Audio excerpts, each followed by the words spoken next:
Dr. Mark Jangizi here with your Science Moment. Why is Twitter so dramatic? Why does it have to be so dramatic? Why can't people just be respectful all the time and everybody just say measured comments? And wouldn't it be a lot better this way? So I want to, there's sort of two facets to this. Is why is it like that? Why is Twitter and social media, online social media generally, so dramatic? And two, would it be better if it weren't?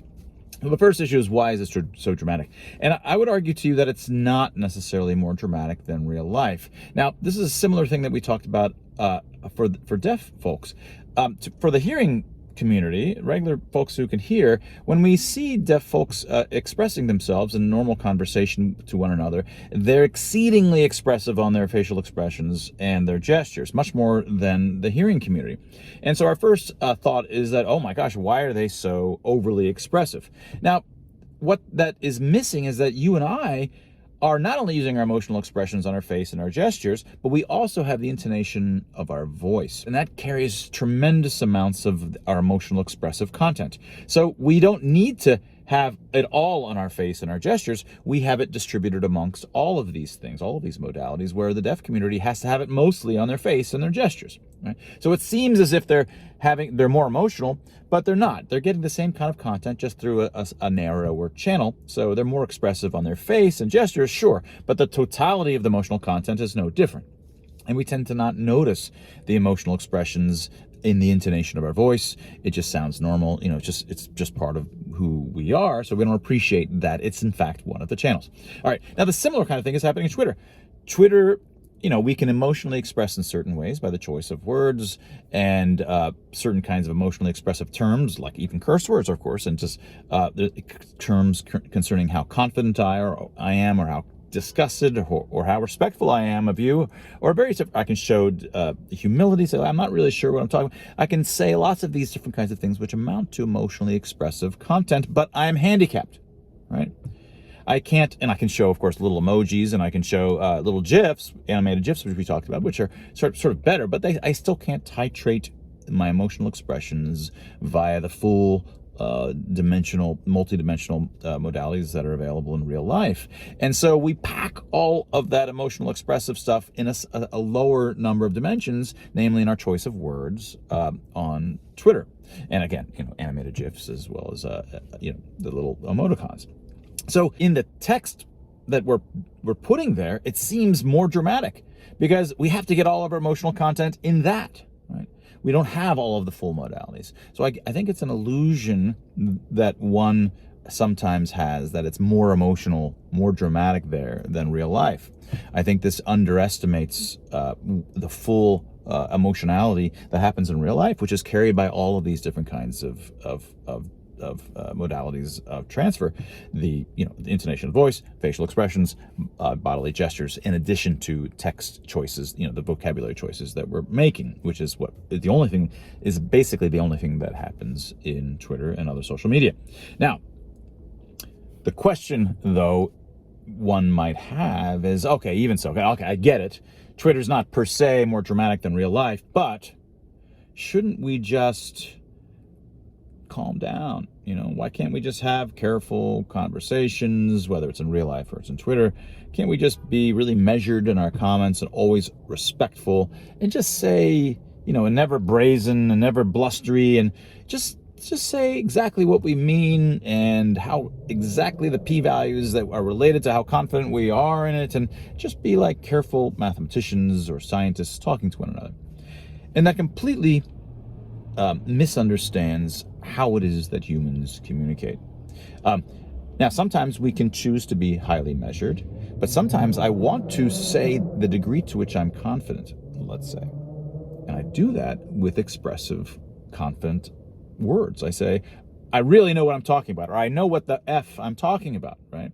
There's many ways that we do this with the facial expressions. I could just look confident, but with words, we have to use other kinds of modifiers to show how confident I am, or how unconfident I think you are. I think you don't even know what you're talking about. You're essing, right? There's many different kinds of things, and what I've done there, I can raise the seriousness of the conversation. So this is something else that happens that Tim Barber and I talk about in our new book, Expressly Human. When I've talked about this many times. When we emotionally express, which is every time we talk, we're communicating our confidence level, not by the stuff that statisticians do, p-values. We're doing it by our emotional expressions, which say how confident I am in what I am saying. And also, I can say how confident I think you are, or lack of confidence that you should have in what you're saying. We titrate the confidence levels of what we are arguing about using emotional expressions. And we can vary that up and down. We can have a very casual discussion over a beer, and I could say, you look terrible today, buddy. And we're friends, and it doesn't mean anything. I haven't really said, you don't know what you're talking about. That's silly, right? And I'm talking in that kind of way. I haven't pushed in a lot of reputation because it's a very casual conversation. The level of poker-likeness, the seriousness of the discussion is low. We can trade back and forth, lots of back and forth discussions, and it's calm, it's measured, it's relaxed, and very little reputation is being bandied about. And so I'm not going to possibly get humiliated if I'm wrong, because I never really bet anything. But you can also choose to raise the seriousness of it, and it becomes much more poker-like. And there are times in discussions where that's what you want. You want to say, look, I'm not joking around. Here's the claim that I'm making and how confident I am, and how confident or how unconfident I think you are. And I've raised the stakes. I show that I'm serious. I'm not messing around. And now you realize that your reply is going to require a bigger bet of reputation, especially if you say that you're confident or that I'm not confident. If you're disdainful to me, or if you're prideful in terms of yourself, that's going to cost you in terms of reputation or social capital that you have to push out onto the table. And that's what you want. Sometimes you want it to get dramatic, because then both parties are much more honest. When things get really emotional and highly dramatic, it means that people are having to bet more reputation. And that makes them, all things equal, tend to be more honest, because there's more at stake. And once they've engaged in these large bets, people want to watch. And why do they want to watch? Because when it's discovered who's right, eventually over time, that reputation will transfer over to the winner. And it's that kind of social, this is what gossip is about. It's like, oh yeah, Doug totally was humiliated by Susie in that argument. And now, Susie has gone up in reputation. Her standing has gone up and Doug has gone down. And we need to remember that. We would like to remember that. So that's why we like to watch and pay attention, and gossip sort of adds that to the sort of history of the narrative of who gained and who lost.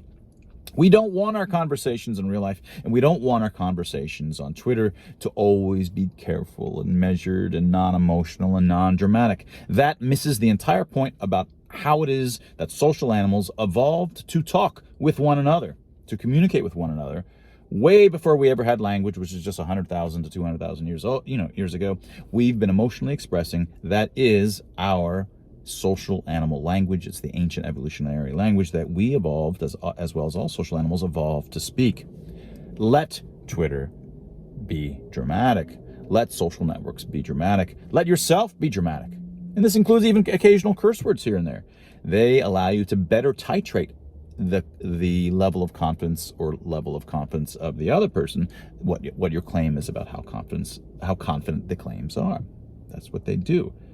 And you can do that without curse words as well, but curse words really sort of bring it to another level. That's all part of the brilliance of emotional expressions and what it's for, and how it undergirds free expression itself and the changes of reputation over time, which is what moves us towards the truth, not fact checkers. And that was your Science Moment. If you're interested in these sorts of things, get a copy of Dr. Tim Barber and my new book, Expressly Human: Decoding the Language of Emotion.